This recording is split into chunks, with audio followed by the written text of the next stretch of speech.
Hello everyone and welcome back to Sparrows Homestead. We're back at the allotment this morning.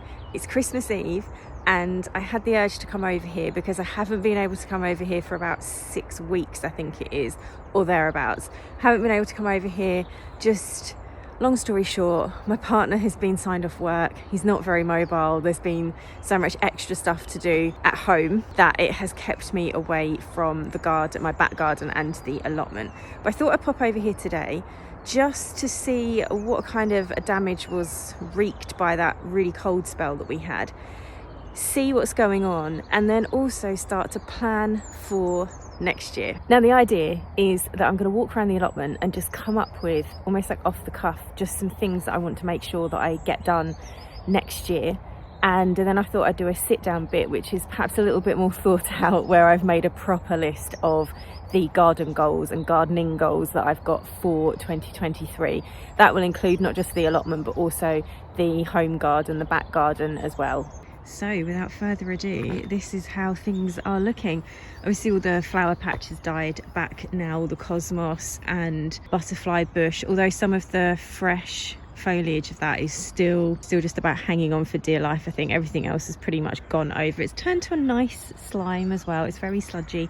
I'm just going to leave that, not going to do anything about that.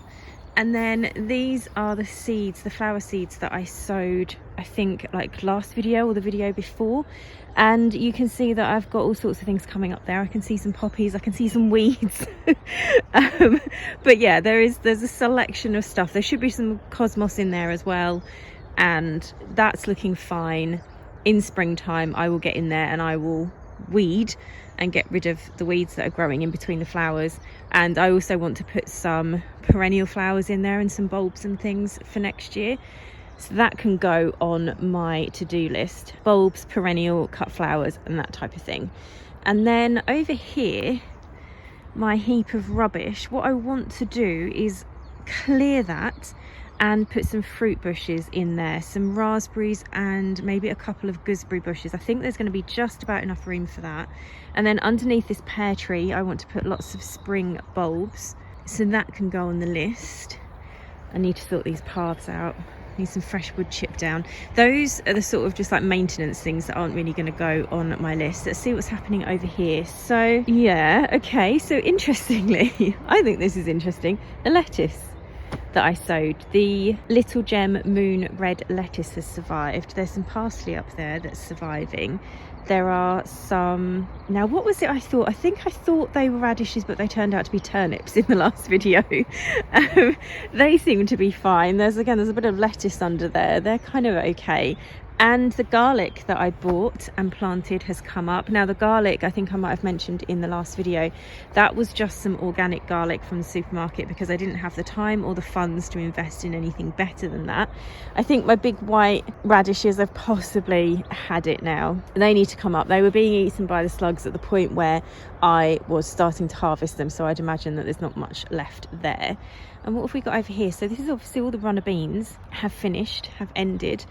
And I will check those pods. They look like they've had a really good soaking, so the runner bean seeds that are inside might not be any good for growing from, but we'll have a look and then I can nab those while I'm here. And then what has surprised me and disappointed me is how badly the chard has stood up to that poor weather. But what I'm noticing is the absolute kind of worst leaves are the ones that have had the leaf miner beetle in them, or leaf miner bug, I think it is, some sort of grubby, nasty, horrible thing. That's my expert description of an insect, of a pest. But yeah, so this is looking really rough. But I think if I pull away, look at that, the worst affected leaves, that, like I said, they're the ones that are damaged anyway. If I pull those away, and I really do need to get on top of this leaf miner pest because it is ruining one of my favourite crops. We've then got a lot of weeds, just a load of nonsense. This was me trying to dig this bed rather than use the no dig method, but of course the thing is, if you don't thoroughly clear out all the weeds, especially when it's grass, it just grows back so quickly and it's just as matted as it was when I started. So we will have to switch to no dig and just suck it up in terms of the cost of it.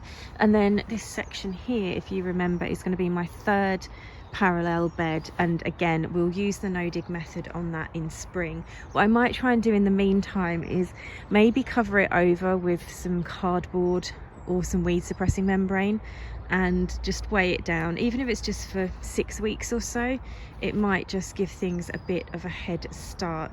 And then there's all this mess at the back here, and I haven't quite decided what I'm going to do. I'd like some sort of storage and seating area, I think. And then the other thing that I was contemplating, that I might have explained in a previous video, is over here at the end, kind of underneath the cherry tree, is I'd like to put a couple of compost bins here, because I think that that is going to be my key to everything on the plot, and definitely the key to keeping costs down, because I'm producing a lot of waste, as you can see from my big old pile over there.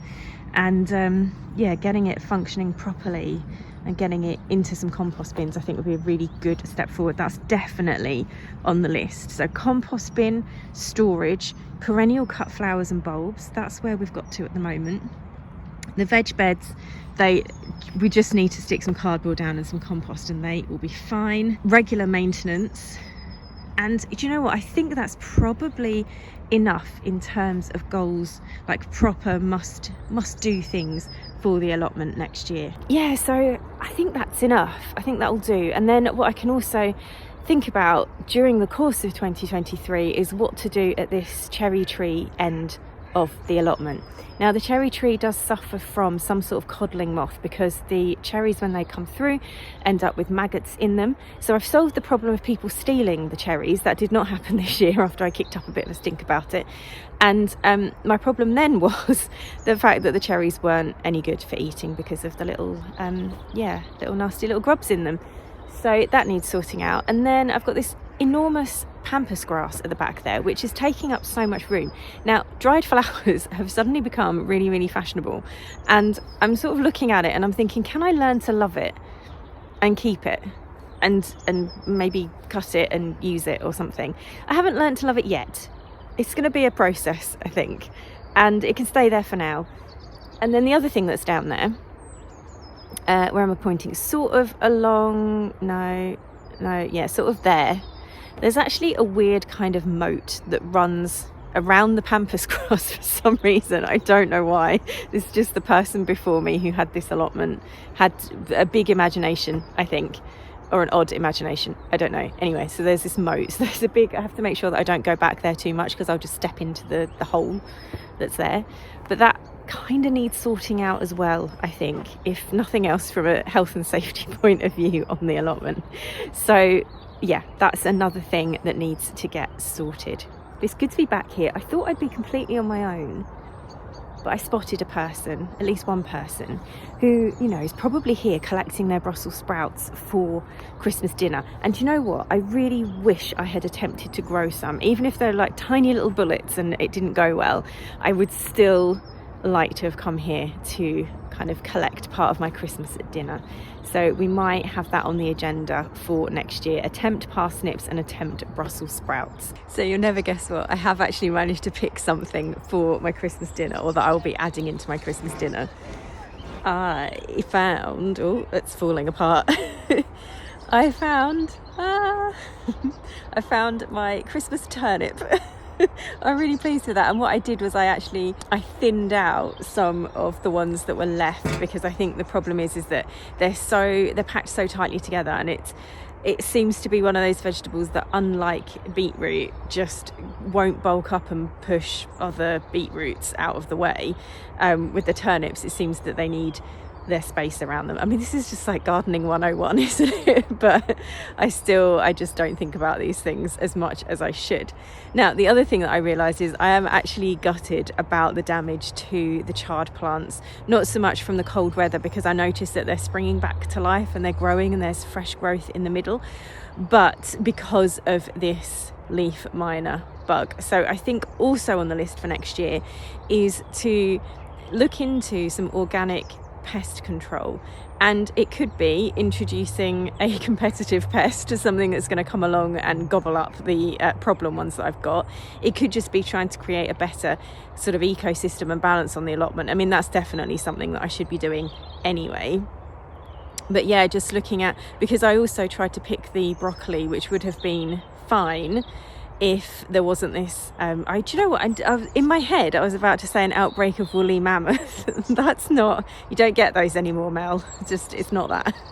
But a woolly aphid outbreak and problem on the broccoli, which has kind of spoilt it, so I'm not going to be able to harvest that, which is a shame. So it's my first attempt at growing it.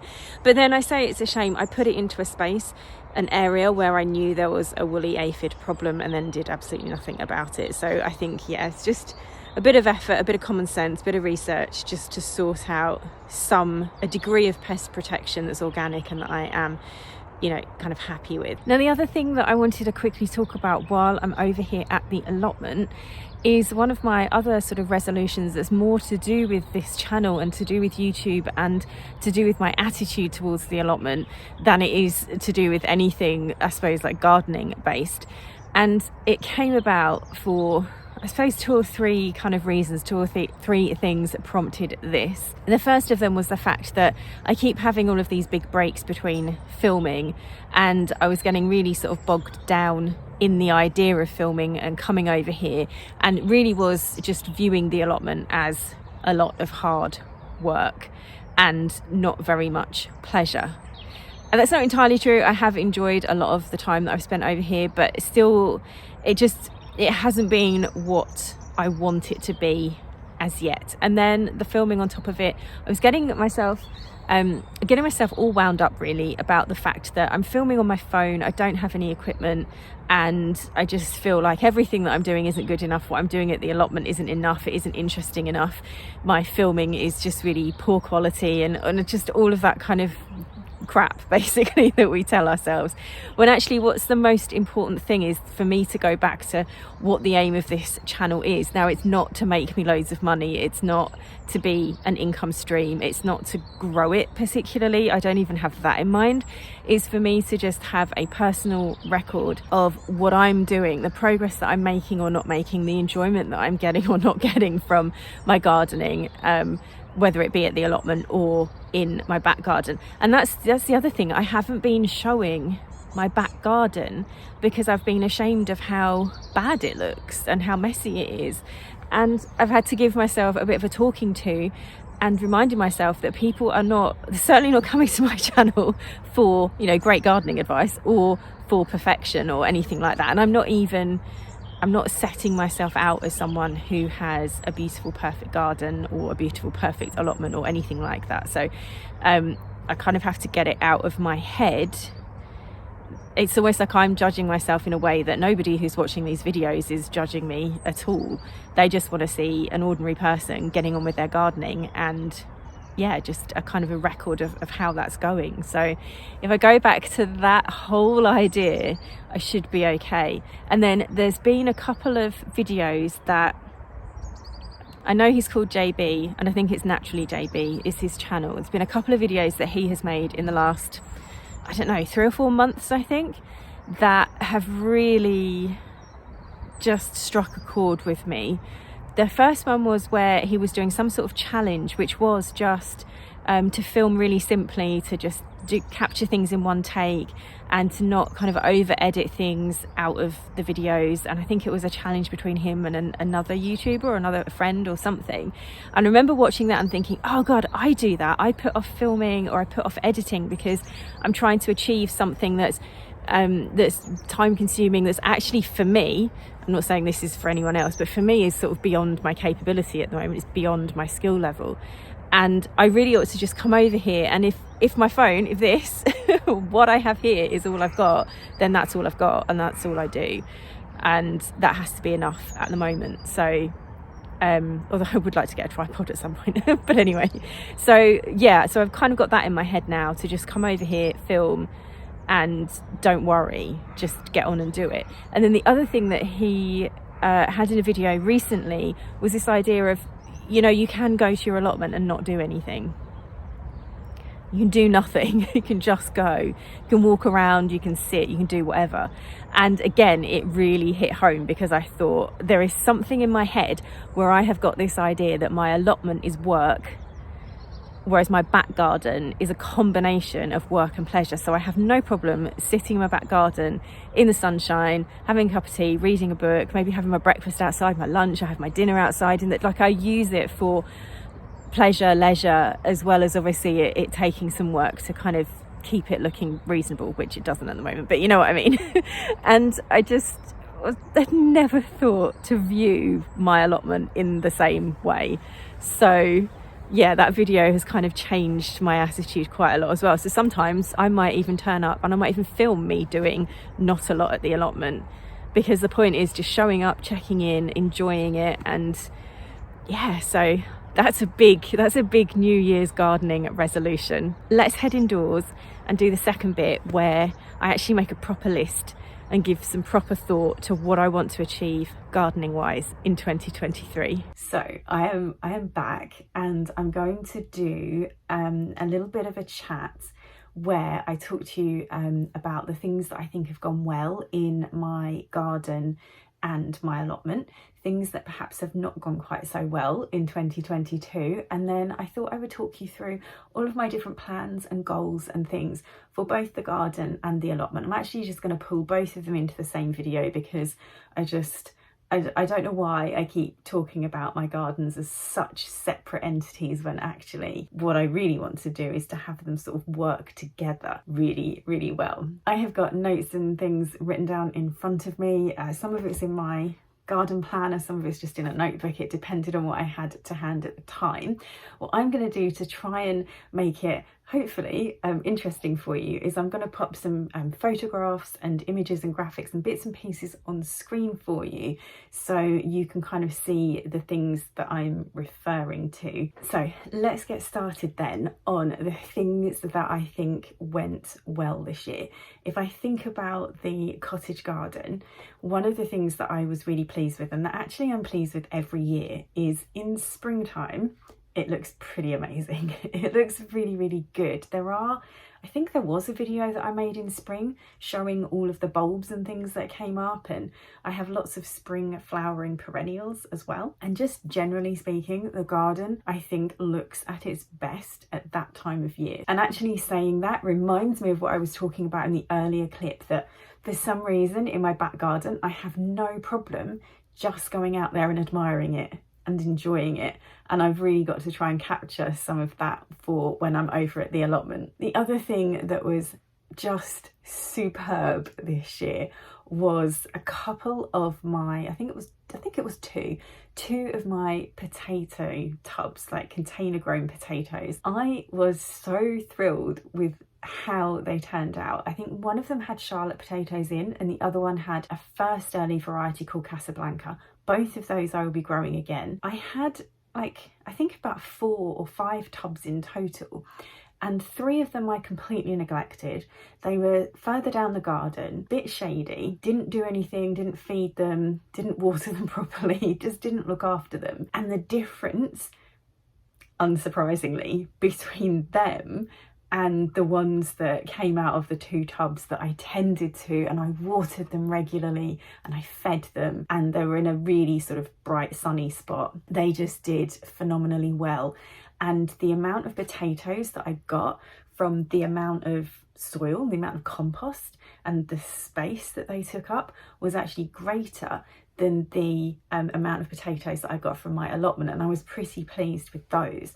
So that was I say it was a revelation. It shouldn't have been. It shouldn't be a revelation to me that like really looking after your plants makes them produce more. It makes me sound so dumb, but I think sometimes these basic things just don't go in my head properly. So those, I would say, were my 2 highlights. It was a bit of a rocky year with the cottage garden, I'm not gonna lie, but there were those 2 things that really stood out as positives. Now, my even better ifs for the cottage garden, the biggest one was, and I'm going to say it, just the feeling of shame about it, that I wasn't doing very well with it and that it didn't look the way that I wanted it to look for the vast majority of the year, that it got really messy and neglected and untidy. And I say neglected, I felt like I was doing things, but I I don't know, I couldn't have been, or maybe I was doing the wrong things, or I was working really inefficiently, or I couldn't seem to get anything completed, anything finished. When I think about it, it's really stupid and completely irrational, because actually the structure of the garden is really nice. If you haven't watched any of my garden videos, then I'm not surprised, because I stopped making them quite early on in the year. It's a very nicely laid out garden, and it's kind of quite pretty and attractive, even without being at its best, you know, like it's got a really good resting bitch face, my garden has. I've never thought about it in those terms before, but she has. She looks lovely. She's got like a nice kind of curving path that goes down towards the bottom. There's the pergola with, you know, a very pretty table and chairs in it. There's some nice pots and things up near the house. So even when it's looking pretty rough, it's actually, you know, it's an interesting garden. It's not just a plain stretch of lawn, which is not really meant to be critical of people who have that, because, you know, people who have that because that's what they want and that's what they like. But I suppose what I'm trying to say is that even when it looks bad, there's still so many points of interest and things to look at and things to appreciate. Now, in terms of plans and goals for the garden, I've got kind of quite sort of practical lists. I'm not going to tell you absolutely everything on the list. I will try and pop them on screen somewhere. So the first goal that I've got for the cottage garden is to create a utility area. So this is kind of right down the end of the garden. I want to put a shed down there. I've already got one compost bin, but it's not, and I've got two compost bins actually, neither of them are particularly good. But yeah, so I sort of want to sort out the composting area, a shed for storage, just sort of tidy and clear it all up, have the incinerator bin down there in a sensible place, and just get the whole of the bottom of the garden organised. Number two then, goal number two for the back garden, and some of this sort of crosses into the allotment, but not by that much. So to become self-sufficient in herbs and some veg and fruit. And again, I've sort of broken this down into a to-do list. So I want to review all the existing herbs that I've got. I want to learn how to preserve the herbs. I also want to learn how to take cuttings from them, grow them from seed, try and generate them all myself, and obviously pick as many perennial herbs as possible. And then as part of that, I want to really focus on learning how to preserve them all as well, so that I can have herbs all year round that have come from my back garden, because they're really expensive to buy in the supermarkets. Also a gooseberry bush as well. That's because I'm reading a lovely book about cottage gardens at the moment, and I've just read a section about how much the Victorians were obsessed with gooseberries. And I used to really like gooseberries. My dad always used to grow gooseberries when I was a little girl. In fact, I think he still has some gooseberry bushes. I'm going to see if he can take a cutting or two for me, see if I can get those for free if possible. And then also he's got a load of I think it's Autumn Bliss raspberries, and I might see if he can donate some of those my way as well. And then I also watched a video by Hugh Richards that was about growing kale sort of as a perennial, or making sure that you've got your sort of succession sowing it to the point where you've always got some kale leaf to eat. And I thought I would quite like to try that, and that could be partly in the back garden, partly in the allotment, so that's sort of where the crossover comes in. And then my final goal for the cottage garden is to actually make it more cottagey looking. I mean, that sounds kind of daft, and actually in springtime I'd say it does look really cottagey. Summer, autumn, I'm not too concerned about the winter, to be honest. People always talk about wanting loads of winter colour and winter interest and things like that. I'm not too bothered, because I definitely do slow down in the garden for at least a couple of months over the winter, but I really do want to ramp up that cottagey feeling in the summer and the autumn, and really want to focus on things that cottage gardens have traditionally done so well, which is sort of softening all of the harsh edging in your garden. Lots of spreading, creeping, climbing, flowering plants and things like that. Lots of hedging and trees and things that need pruning or potentially coming out. I'm probably going to take out the eucalyptus tree this year because it's too big for the size of garden that I've got. It's probably a bit too close to my house as well. It's gone mental, and the roots are really big and thick, and they're kind of coming up into the shingle path that goes down the garden. It's drying out absolutely everything that I'm trying to grow near it or around it, and yeah, I'm pretty certain the eucalyptus tree is going. It's just not, it's not the right thing for my garden. I want lots of summer flowering bulbs, creeping ground cover, because I am really into recycling the materials and things that I've already got in the garden. So the edging of the main path is from the old original concrete path that was dug up, and I've just used the chunks of concrete to edge the path. Now they've weathered quite well and they certainly look a lot better than they did, but what I'd really love is just, yeah, some creeping perennials to just kind of cover it and soften it even more. I'm researching traditional cottage garden plants at the moment, just so that I can kind of develop a list of things that I'm really interested in having, and then also I'm developing a list of some really old varieties that I want to see if I can still get hold of and help to keep them going, because I figure that might be a really nice sort of element to bring into the cottage garden as well. So that is it for the cottage garden, and now we're going to move on and we're going to have a little think about the allotment garden. Okay, so what went well in the allotment this year? I've got my cup of tea because I'm being a bit chatty here, but we're going to keep going, and I'll probably have to edit out quite a lot of my chit chat, I've realised, because we're on like 20 minutes already. Progress was made on the 4 main beds. Like 2 of them were completely properly established. Half of one is looking good, but sort of one end is not so great. And then the 4th one is sort of marked out, but I'm not growing in it yet. And I've still got to put my cardboard and compost down and stuff. But it's still progress because the layout is there basically with the paths and things. So that's a real positive. I had a really good crop of potatoes that I was really pleased with. I have collected loads of seeds from the flour mix that I put in around springtime.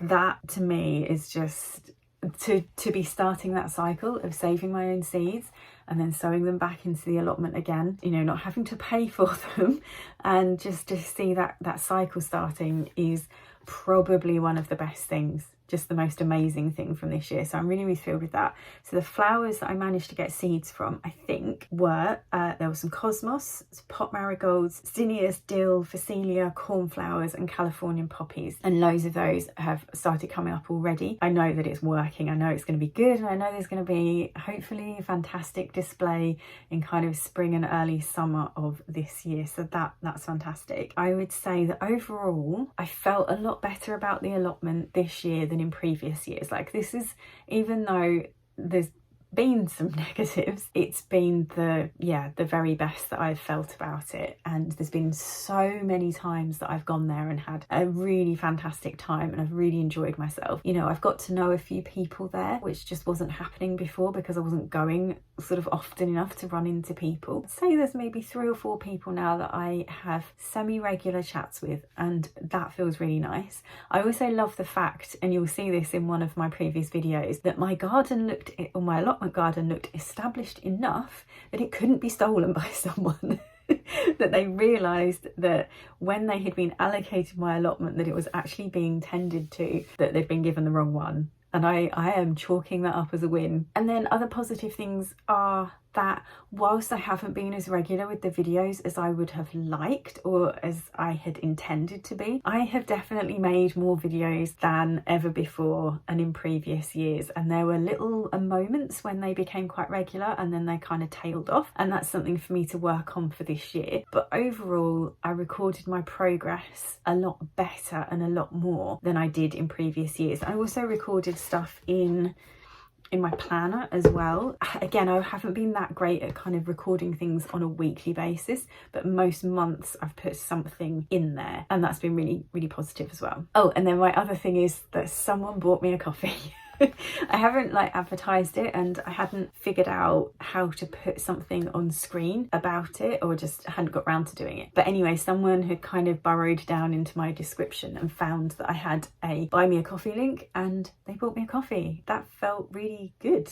It felt great that for an incredibly small channel with, you know, views that reflect the size of the channel, I guess, yeah, that someone chose to do that. So a huge thank you to that person. It gave me a real boost. It does mean that I've now got that £5 to go and put back into the garden. I was going to use it to buy some bulbs, but by the time I got it, it was a bit too late to do that. And like I said at the beginning of this section, there's just been quite a lot going on. But I am going to use that £5 towards some seeds and things that that person can now see me, you know, growing this year. Now, my even better if for the allotment, or sort of for gardening in general, but very specifically, I think, aimed at the allotment, it's sort of, it's not so much a negative as a positive in there as well. And it's basically just this idea of worrying less. And I tell you where I got this from. I got it from my dad. One of the things that I noticed properly this year and took notice of is how much my dad doesn't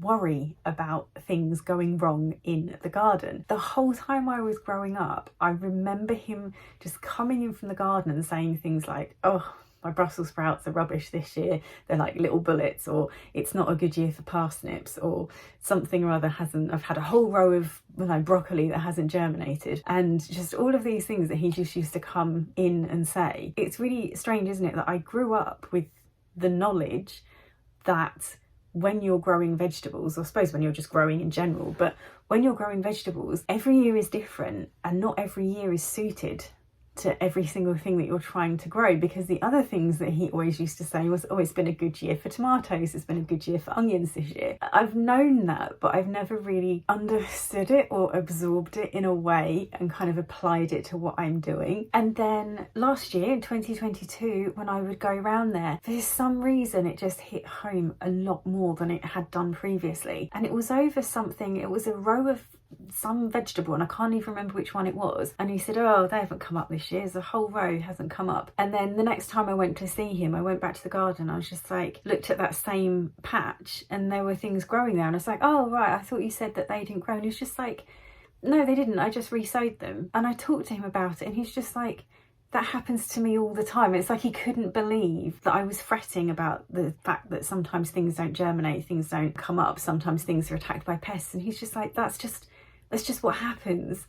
And you just either buy a fresh packet of seed or try a different manufacturer, try a different position, or sometimes you just need to re-sow it in the exact same place because for some reason the conditions weren't right at the point that you sowed them the previous time. It made me realise that's just the attitude that I need to take, that some years are going to be really great for some veg and not so great for others, that will change, that you're probably rarely going to have a year when absolutely everything works, and that also when things go wrong, it's fine, just re-sow the seeds. It's just not taking it personally. He simply doesn't take any of those failures personally. He doesn't think that it's anything to do with him as a gardener. He just puts it down to the seeds, to the weather, to the climate, to the soil, tries to fix it, and then just moves on. And I'm just like, I need this philosophy. I need to hang out with my dad more and really pick up on and absorb this kind of philosophy that means that I'm not going to take my gardening failures personally. So my overall goal for the allotment is just to make it more productive. I want to get more from it.